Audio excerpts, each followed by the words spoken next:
10-ish Yeah, now. she's still and spry. Yeah, she's still pretty, but 12 is getting up there.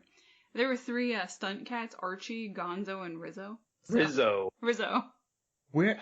How A cat fast? named after a rat. Oh, Rizzo. Or a character from Grease. Yeah, that's true too. There's probably more what's on the nose there. I went right to the Muppets, but that's my fault. And Midnight Cowboy?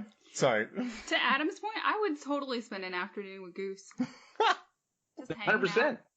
And I'd always be safe. She'd defend me. She would swallow things whole. She'd go full Flurkin. Yeah. No, that's a tight pick. Just watch your eye. I know, unlike Nick Fury, how to keep cats from scratching me in the face, so that's good. I love it. I love Goose. Goose. We got a pop Goose. Yes, we have a Flurkin tentacle tesseract Goose.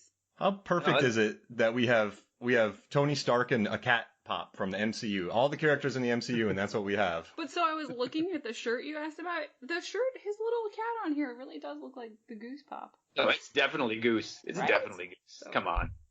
Oh, I want these two on a road trip. Ooh, yeah. Are you kidding me? You wouldn't get a word in edgewise with Tony. He'd just be Tony talking to himself the whole time. It'd be the worst Tony and road trip Goose ever. on the road. No, I want to see Tony and Nick, because Nick underestimates Goose, but he'd be a real good cop buddy. You know, he could fight crime with you. It'd be like Limu, Emu, and that cop from those commercials.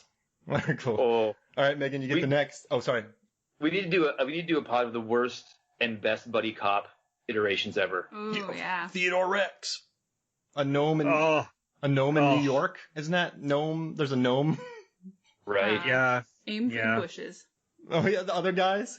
Yeah. Remember a tag team with Jesse Ventura and Roddy Piper No, as cops? that's a movie. What? It's a movie and it's on YouTube. So there you go. That's for you. My mind just exploded. It's Jello right now.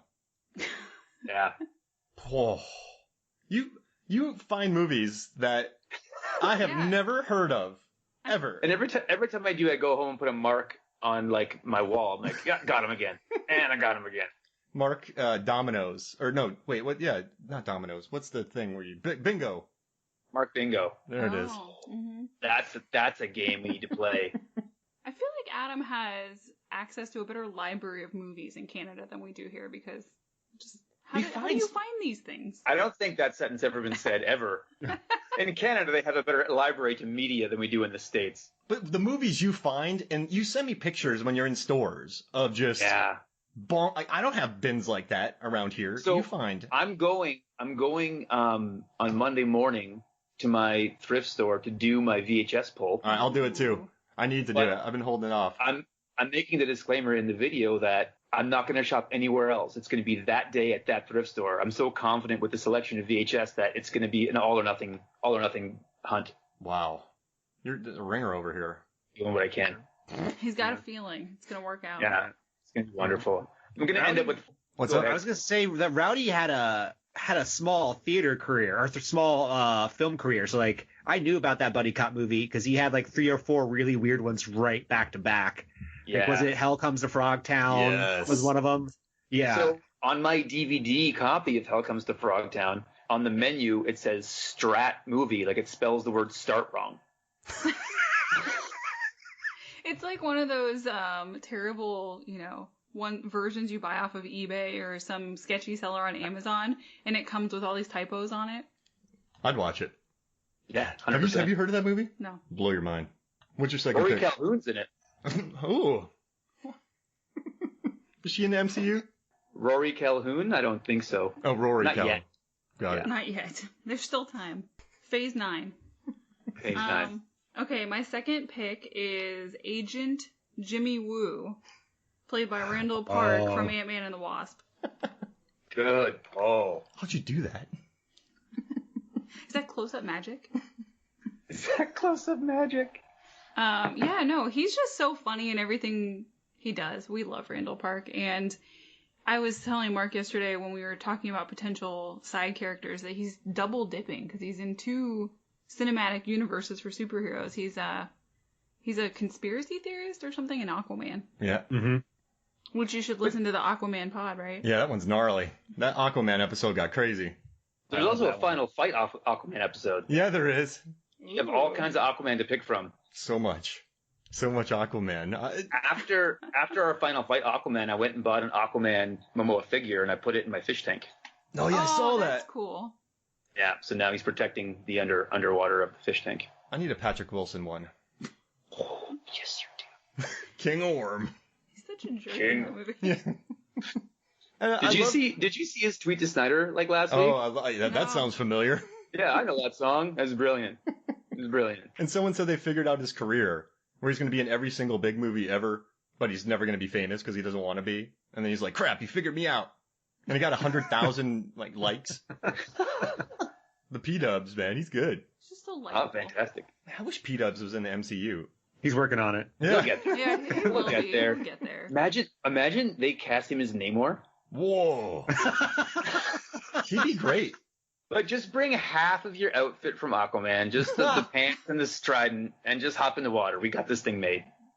Guess P-Dubs. Just hop in the water. I think he'd be...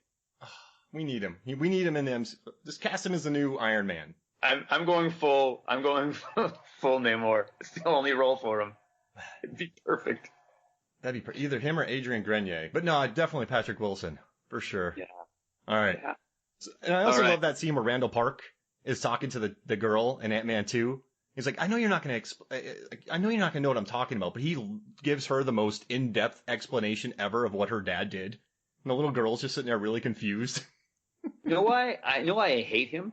Why? Because he's a government agent, but on the side, he's a youth minister. Yeah. Yeah. That's my job. That's the thing that I do. And like he does it on the side, like it's no big deal. Oh. I'm done with you. You stormed out the theater, didn't you? I'm not gonna lie. No, it was the second best youth minister joke in cinematic history though, so it's okay with me. I was like, at least we're being represented somehow. Yeah, there you go. What's number 3? What's your second pick? I'm sorry. And what's the second number pick? 1 movie, real quick? What's the number 1 movie? It was John Cena in Blockers when someone's like, "You're dressed like a youth minister" because he's got a plaid shirt tucked into jeans. There's only 2 of them that I know of, so those are them, and that's the order they're going. My second pick is Sharon Carter. Yeah. Because I figure if I have Dum Dum Dugan and Sharon Carter, they can almost take on anything, just the 2 of them. So my other 3 picks, I can just go do whatever I want. There's no consequences after that. She's very capable. I do appreciate that about her. The way she handles things in, what was it, the second Captain America? Yeah, Winter Soldier. Yep. She kicks that guy's chair so he doesn't die. That's a heads-up move right there. Right. So but here's the mind bend. Did she know that Steve Rogers is also her Uncle Steve? I mean, I feel like she's smart enough that she should know that, right? Well, if she went to Aunt Peggy's house, she would have seen Uncle Steve there. So does she know the whole time that he's gonna go back in time? She get it? Oh man. So I think she'd be the one person that would know. So the whole time she's like, "Oh, I know what's going on." Wink, wink. And even when he kisses her, she's like, "Yeah, okay, but this is no big." She's not invested because it's her Uncle Steve. Yeah. Wow. He just doesn't know it yet. Well, I think the MCU didn't give her a whole lot of credit, but as a character in Marvel, I think she's got a lot more capability. Isn't she Agent 99 or something like that? Or Agent... she's Agent 23 or something. Oh, there. I was going to see if you could divide 23 into 99, but I stopped trying to do the math there. Stop being a math nerd. I thought about adding her and went against it because I think she's going to be a main character in the new TV series coming up. Oh yeah. And I thought it was sort of a quasi cheat. Listen, man, nothing's in print yet. There it is. Good. Yeah. Nothing's. I know. I get it. But in the future, in time draft. And so the way I qualified people to pick from was that if they were never advertised as a draw to the movie. Got it. Falcon wasn't a titular character, but he was a draw to go see Winter Soldier because Falcon's in it. But never were they like, Sharon Carter, come check it out. Dum Dum Dugan, come to the movies. Right? That was never a thing. In Times Square, it's just Neil McDonough as Dum Dum Dugan. That would make me And so the poster happy. just says, "Don't be a dum dum." Yeah. Come see Captain America. I would steal that poster. I'm gonna make you one. Yeah, please do. Please do. All right. So I can't believe this is still on the board. I got my dream too with this pick since I'm up. I'm taking Darcy Lewis from Thor and Thor 2. Mew Mew. I mean, listen, she's funny, hilarious. She helps save the world. She gets Stellan Skarsgård, out of the institution. She helps set up those posts. She goes from intern to having an intern. She was the number 3 pick, Mark. Really? She was my first feel good character of the team. I had to. I mean, I love her and Luis together. It's pure gold. The same. Do I know how? You know how I describe Kat Dennings in that movie? How? Is she plays the same role in the Thor movies that the soundtrack plays in the Guardians of the Galaxy movie. Instant levity every time you see her here. Got it. Right? There's like a tense scene and then, Kat Dennings is there. Or it's like, they're listening to like some 70s pop hit right now, which gives this some weird levity.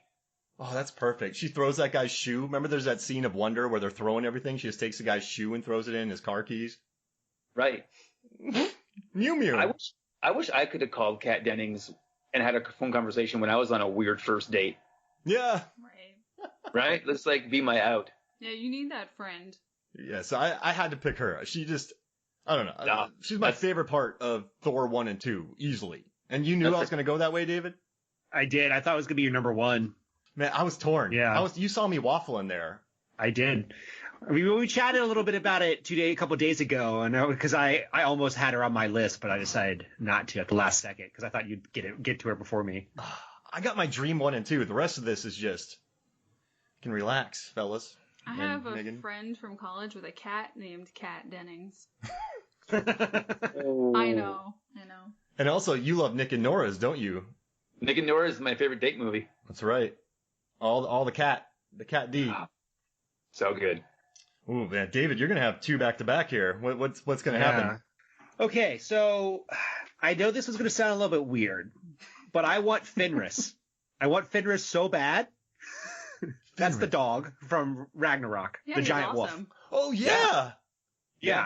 And I feel bad for Fenris because she was probably a good girl, and just got taken advantage of. And as far as we know, Fenris might still be alive floating in space because it's a zombie wolf. I don't know. Mm-hmm. So 100% Fenris. I love it. I love felt Fenris. bad for Fenris too. I mean, even watch the movie. The lore of Fenris too just got tricked and then just laid there and got mad. And I love the fight versus Hulk. Oh, it's so good. Okay. I need to. This is the perfect panel for this question. Adam's angry over here. No, I'm not angry. I'm just like, if this doesn't happen, they're leaving all the money on the table. So we know that Marvel is owned by Disney, and we know that Disney likes to follow their programs. So Fenris and Goose, and who would be the third one in a MCU version of Homeward Bound? Oh my! Wow. Let's see. Well, it would need to be a frog of some sort. I like that. That's your pull. First comment is it needs to be a frog of some sort. Rocket. Are there frogs in this world? But it can't be anybody who can speak because they got to do those internal voice models. Yeah. Come on, Chance. There's Cosmo the space dog from the end of one of the Guardians of the Galaxies. Yeah. Yeah. That could be solid. That's a solid pick. Okay, so we got who we pitches to? The zombie wolf. Feige. Okay, Feige, because I know he's watching. We got the Flurkin, Cosmo, the space dog, and the zombie wolf. Homeward Bound MCU. Wow. That'd be perfect. Family feel good time, yeah. Right? I think it would be fun. Just watching them. The whole thing is they got to get something to Thor. I don't know what it would be, but how do we get there? I don't know. Get him his Mew Mew. Yeah. They have to retrieve the real handle to Stormbreaker. Whoa. There it is. That's interesting. Yeah. I want this movie. That poor wolf. I feel bad for the wolf. She used it. As we watched it. It wasn't born a bad wolf. No. There are no bad dogs, just bad owners. Mm-hmm. Hell is a bad owner. Hell is a hella bad owner. Oh, geez. Yeah. Yeah. She was also sad though. It's like when she first saw the corpse of Fenris, she said something like, "What'd they do to you?" And I was like, "Oh, I'm empathizing with the villain." Oh, I love it. So now we have Dummy and the huge Fenris. Oh, I love it. Yeah, I have a weird list. Okay, my third pick